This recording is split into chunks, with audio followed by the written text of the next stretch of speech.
Ya kalau sampai sekarang Budi Ari masih belum ditahan, ya jangan salahkan judi online gitu. Kalau Budi Ari sampai sekarang masih jadi menteri, maka ya kita harus memaklumi kenapa promosi-promosi judi online itu begitu gencar sekali di komentar-komentar YouTube di berbagai channel gitu. Karena mereka masih pede, om bosnya nggak ditahan.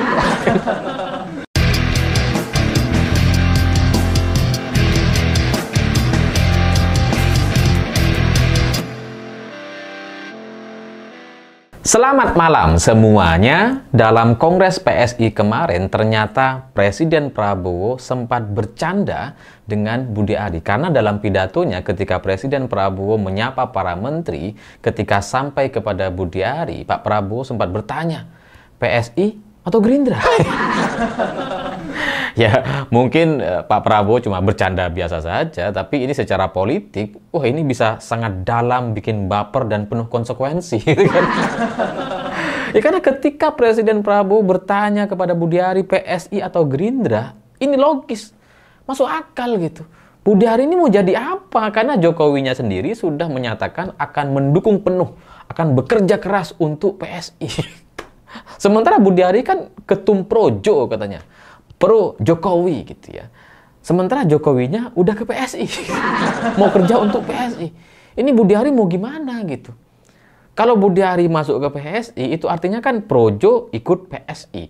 Projo ikut bekerja keras untuk PSI. Lucu gitu. Lawang Projo sama PSI sama-sama kok. Levelnya kan sama. Sama-sama sedikit. Pengurusnya segitu-gitu juga gitu. Pengurus PSI dengan pengurus Projo sama-sama sedikitnya gitu. Jadi kalau Budi Ari Projo masuk ke PSI itu jadi lelucon banget. Ngapain gitu? Mending bikin partai sendiri, partai Projo gitu kan. Ngapain jadi partai PSI? Dan sulit untuk dibayangkan di mana Budi Ari nanti harus tunduk kepada Kaisang. Ya nggak punya pengalaman politik. Nggak pernah jadi menteri, nggak pernah ikut jadi kader partai. Tiba-tiba jadi ketum gitu kan. Itu bener-bener sulit untuk dibayangkan. Budi Ari pernah jadi kader partai, pernah jadi wamen, pernah jadi menteri. Pengalamannya banyak gitu. Tapi kalau harus berada di bawah Kaisang itu emang jadi ya kayak sulit untuk dibayangkan gimana. Gimana aturan-aturan politik di Indonesia ini jadi kayak nggak jelas gitu. Jadi ketika Presiden Prabowo tanya PSI atau Gerindra, ya mungkin arahnya juga ke sana gitu. Dan lebih baik memang Projo ini ke Gerindra. Kalau ke Gerindra sesuai gitu ya, sebagai organisasi sayap misalkan, sebagai organisasi relawan Gerindra misalkan, itu ya sesuai lah gitu. Jadi Gerindra terus kemudian Projo atau Probo gitu kan. Bisa gitu. Tapi kalau Projo ke PSI ya ngapain? Jumlah anggotanya sama. Dan candaan politik semacam ini meskipun itu cukup santai disampaikan oleh Presiden, tapi konsekuensi politiknya itu bisa panjang gitu. Karena di pernyataan selanjutnya Presiden Prabowo juga nanya gitu, ini PSI kan partai kecil gitu, wah kok wamennya kok banyak ya. Itu kan sindiran sebenarnya. Menyindir gitu kan. Nah Budi Ari kalau dia masuk PSI itu akan terhitung sebagai menteri dari PSI. Wamennya udah banyak, jangan sampai menterinya juga banyak. Artinya apa? Reshuffle, ganti. Biar nggak kebanyakan. Kan itu intinya gitu, tujuan atau konsekuensi politik akhirnya nanti. Tapi ya sebenarnya kalau Presiden Prabowo bisa atau punya kesempatan untuk bertanya kepada Budi Ari, sebenarnya yang paling penting itu bukan tanya soal apa partainya, karena itu nggak terlalu penting gitu. Karena jelas Jokowinya sudah di PSI. Ya masa Projo nggak ke PSI? Kalau Projo ke Gerindra kan buah nama gitu ya. Repot jadinya gitu. Tapi ya sebenarnya yang patut untuk ditanyakan oleh Presiden, dan ini penting untuk menyangkut soal masalah hajat atau hidup orang banyak gitu ya. Itu sebenarnya Presiden Prabowo nanya kepada Bu Ari, gimana judulnya? Lancar? Laris ya? Makin banyak kayaknya. Setoran gimana? Aman? Setoran masih 500 juta atau udah 5 miliar? Ya pertanyaan-pertanyaan semacam itu yang harusnya ditanyakan gitu. Karena ya sampai sekarang judi online masih ada di mana-mana, bisa diakses oleh banyak orang. Dan menurut laporan PPATK yang terbaru, ada 600.000 warga Jakarta yang bermain judi online. Dari 600.000 orang itu ya jangan-jangan salah satunya ya staf-staf kementerian juga. Dan yang menyakitkan adalah laporan dari PPATK, total depositnya itu mencapai 3 triliun rupiah. Jadi bayangkan uang masyarakat sebesar 3 triliun dalam 1 tahun itu masuk ke rekening-rekening judi online. Dan uang itu mengalir ke luar negeri, ke Kamboja. Ya, karena bisnis judi online kebanyakan di sana, meskipun ya pengaturannya ada di Indonesia, meskipun yang punya juga orang-orang Indonesia, tapi ya kerjasama dengan Kamboja gitu. Jadi ini adalah sebuah fakta yang menyakitkan sekali karena 3 triliun uang masyarakat itu menguap begitu saja. Yang seharusnya itu bisa memutar ekonomi, yang seharusnya uang ini dibelanjakan untuk barang dan jasa yang real, dan itu akan berdampak kepada pertumbuhan atau perputaran ekonomi di Indonesia, ini malah justru tersedot sama rekening-rekening judi online. Dan salah satu faktor yang kemudian membuat daya beli masyarakat itu menurun hari ini, salah satunya ya ini, judi online. Ya karena udah ada buktinya, 3 triliun. Total depositnya 3 triliun. Dan 3 triliun itu ya udah pasti ke sana semua gitu. Udah nggak jadi apa-apa, nggak jadi barang, nggak dibelanjakan untuk jasa.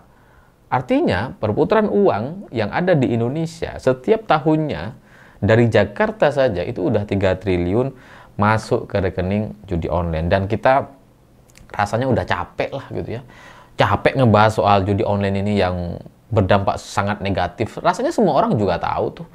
Bahkan binatang-binatang di kebun binatang juga kayaknya udah tahu dampak judi online kepada masyarakat Indonesia itu, sampai terjadi perceraian, bunuh diri, putus sekolah dan sebagainya, sampai ada tentara TNI kita gitu ya, untuk kemudian gara-gara judi online kemudian dia harus jadi tentara bayaran di Rusia gitu. Jadi udah terlalu banyak cerita yang menyakitkan, menyedihkan dan tragis sekali efek dari judi online. Tapi ya, sampai sekarang nampaknya pemerintah kita masih belum bisa menangani. Kalau dari tokoh-tokoh misalkan dari Mbak Puan Maharani, kemarin juga Pramono Anung juga sudah menyampaikan bahwa dampak atau efek judi online ini memang harus segera dihentikan, harus ada efek jera, harus ada penyelesaian yang menyeluruh. Tapi hasilnya gimana? Ya nggak tahu. Kalau Mbak Puan Maharani setahu saya dalam beberapa bulan terakhir itu selalu berbicara soal judi online dan selalu mendorong agar permasalahan judi online di Indonesia ini segera bisa diselesaikan. Ya karena mungkin salah satu dampak atau efek negatifnya selain soal bunuh diri tadi dan efek masalah sosial, juga soal perputaran uang di Indonesia yang semakin tahun itu semakin dihabisi sama rekening judi online. Sehingga daya beli masyarakat turun, nggak ada perputaran uang untuk belanja barang dan jasa, dan itu merugikan Indonesia. Kamboja, ya jelas dia diuntungkan, setidaknya ada uang yang mengalir ke sana gitu. Dan bahwa faktanya hari ini udah 20 orang staf Kominfo atau staf-stafnya Budi Ari sudah ditahan dan dinyatakan bersalah atau menjadi tersangka hari ini, iya gitu ya, memang gitu. Tapi kan Budi Arinya enggak. Meskipun sudah disebut di dakwaan jaksa bahwa Budi Ari mendapatkan uang sekian ratus juta rupiah sekali setoran gitu ya. Tapi sampai sekarang Budi Ari masih jadi menteri. Kemarin masih ikut meresmikan koperasi desa. Jadi ya ini mungkin kata kuncinya gitu.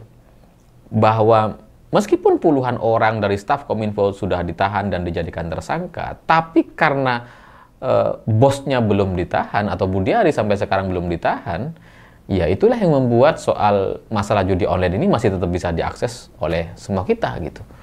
Orang-orang masih bisa bermain judi online karena bosnya masih bertahan gitu.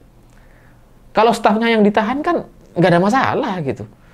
Itu cuma staf aja, yang penting setoran kan ke bosnya bukan ke stafnya gitu ya. Kalau staf ini kan bisa direkrut bisa direkrut kapan saja, dan banyak orang yang bersiap untuk menjadi staf pelindung judi online misalkan gitu ya. Jadi ya mungkin ini kata kuncinya, karena mungkin Budi Ari belum bisa ditahan sampai sekarang, maka akses soal judi online itu ya masih bisa didapatkan oleh semua orang.